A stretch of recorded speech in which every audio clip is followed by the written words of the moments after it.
I'm Jo Lewis and I feel incredibly privileged to be taking over from Gary Mantle as the CEO of Wiltshire Wildlife Trust. I can imagine no more important role right now than leading by example for nature's recovery in a place like Wiltshire and proving how we can unlock the pace and the scale of change that we so urgently need on the ground. So the highlights for the water team this year have been the creation of this wetland complex at Lowermoor Farm as well as the islands. We've also carried out a lot of woody habitat debris work across the rivers of Wiltshire, specifically at Biss Meadows near Trowbridge and on the River Avon in Fyaldene. The wetlands that we created at Lowermoor Farm in October 2022 are designed to provide a lot of overwintering habitat for wading birds along with a lot of other species. And the spoil from the diggings of these wetlands were put in Cottage Lake SSI to create islands there, which will again provide a kind of marginal shelf for vegetation to grow and for things such as dragonflies and other insects to enjoy, as well as wading birds to feed from in the winter.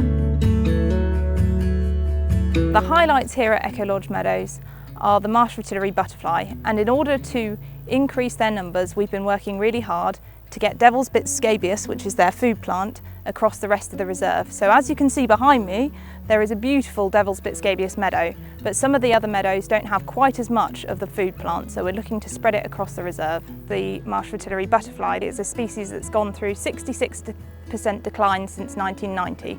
That they have to have very careful management of the habitat. So to achieve that, we use our cattle which are grazing, and we make sure that we don't have the cattle densities too high or too low, and you also have to be really careful about cutting and heights of cutting for the vegetation. Here at Bay Meadows, next to Marlborough, we've created a fantastic new nature reserve that straddles the River Og, which is a beautiful chalk stream that forms a wildlife corridor running through the North Wessex Downs. Bay Meadows is both a nature park and a wildlife reserve. The beauty of Bay Meadows is inspirational for all the local community who come here. People can take a paddle in the stream to cool down when it's hot. They can wander along the river, see the wildlife. People can also come here for well-being activities that are led by our experts. In the Wildlife Refuge, we've created new habitat such as these wetland scrapes, which are fantastic for wading bird, and we've introduced cattle grazing, which helps and encourages many more wildflowers to grow. And we've also planted thousands of trees.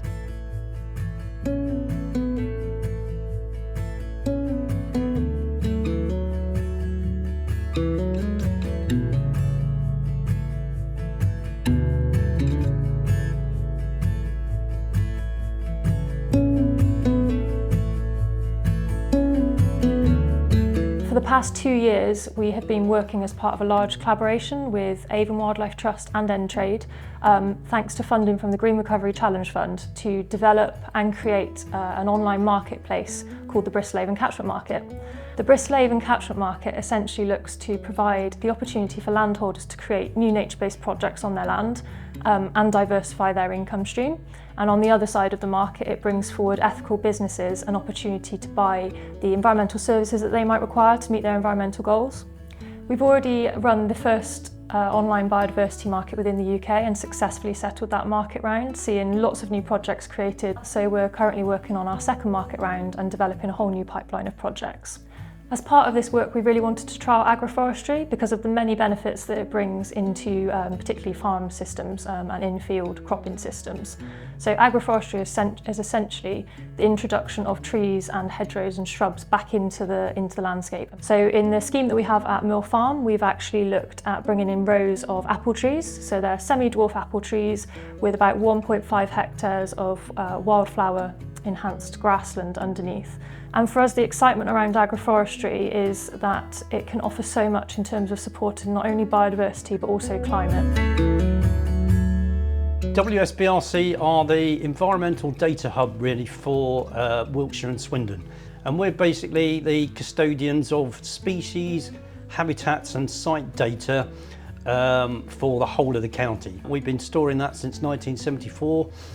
We analyse it, process it, clean it up, and basically make it available to a whole variety of different people. Highlights over the last year, well, there's been a lot of project work we've been able to get involved with, such as the Nurturing Nature project. We've developed a new relationship with the Cranbourne Chase AOMB. That's really led to a lot of work, particularly a big project for the Chalk and Chase Landscape Partnership, and that aims to kind of recruit, train and volunteers, and then take them out into the countryside and do some biological recording. Anna, our project officer who's been doing that, has recently won an award from the New Forest Environment Award. The main purpose of the Critical Species Project was to come up with a list of species that are really important to Wiltshire, or looking at the other way around, that Wiltshire is really important to them. We got down to about 132 species that are of critical importance for Wiltshire. And the data from that project is available on our website. We've also progressed some other exciting projects like the Ancient Woodland Inventory.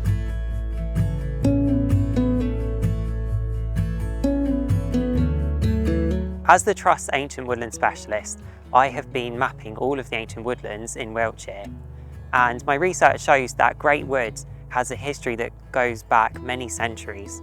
We have maps demonstrating that the footprint of the wood was the same in the 1700s, but what's really key is that this provided excellent habitat conditions for a variety of rare species. This year we have been doing all of our forest school work with children all across Wiltshire, all ages of children that we take out weekly for sessions. So we take out lots of one-to-one children that have complex needs. In addition to that, we also work with classes, and we've worked with over 5,000 children in the last year, taking them out, learning about nature and helping with their well-being. We also have had a really exciting project this last year, working with a group of 12 students from a local secondary school. So they've been doing lots of nature crafts and learning about their heritage.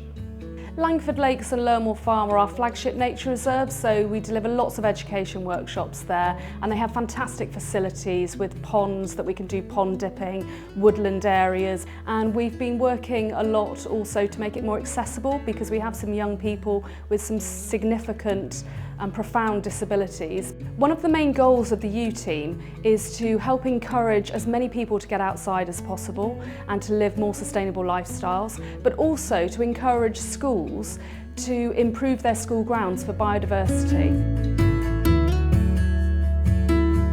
For me, the highlights of both care farms over the last academic year have been the fact that students have been able to re-engage with education.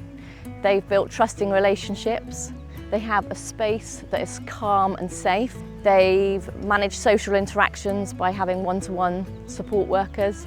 We've been able to help them make meaningful friendships, and some of these children have been out of education for a long time. What's new at the Willows is our wonderful new building, which houses the staff room and the office. We've also got a new pond dipping platform, and that's opened up nature activities for our young people, and they've been really engaged with pond dipping and looking at the wildlife living in the pond. Here at Malden Hill, you can see in the background all this thick, dense scrub. Over the last 2-3 years, we've cleared that down, and we've created these meadow glades within this, full of pyramidal orchids, full of agrimony. There's some wild carrot I can see amongst us, some scabious just over here. And these wildflowers have just come up. We've not seeded anything here. It's just clearing back that scrub. And we've been doing this all over Swindon. This is an area of a country park that was pretty much no-go. We get lots and lots of comments from people who can now walk through here, see the results of what we're doing.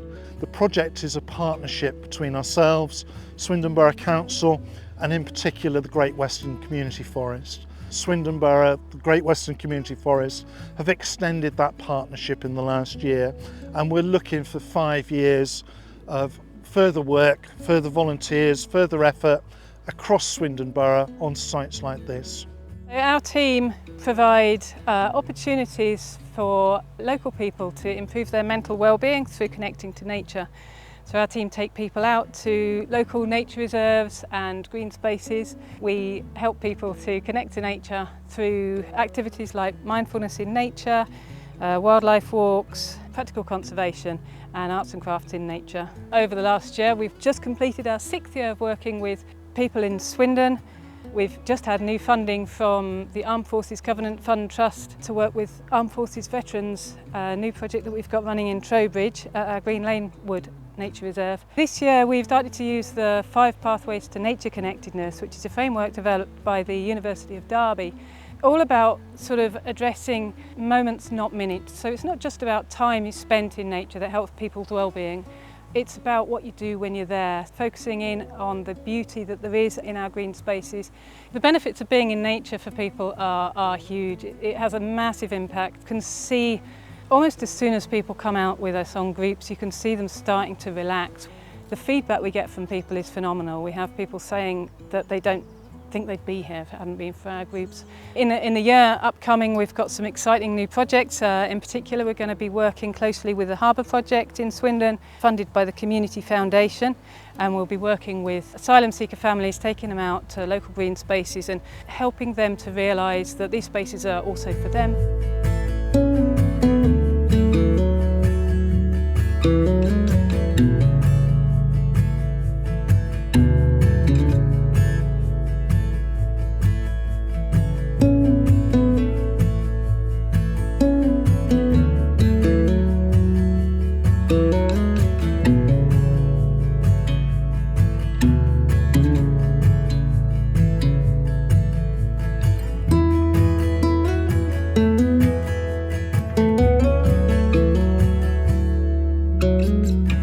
Wiltshire Wildlife Trust has launched a new strategy to achieve a wilder Wiltshire by 2030, building on all the ideas of our incredible members and their wider communities from a big consultation we held last year. We've set ourselves 3 headline goals. The first goal is that by 2030 nature will be in recovery. 30% of land across Wiltshire and Swindon will be managed for nature in line with global commitments. And nature-friendly farmers everywhere will be given the support that they so deserve.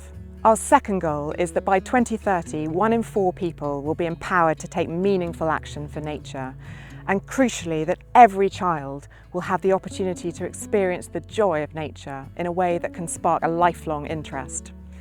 Wiltshire Wildlife Trust has shown so powerfully how nature therapy can turn young lives around with our incredible care farms, like Lakeside Care Farm here at Lower Moor Nature Reserve.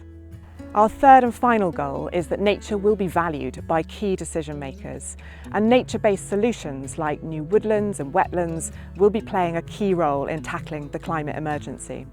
There's so much that Wiltshire Wildlife Trust can and must achieve in the next 7 years. But we can't do it without your help.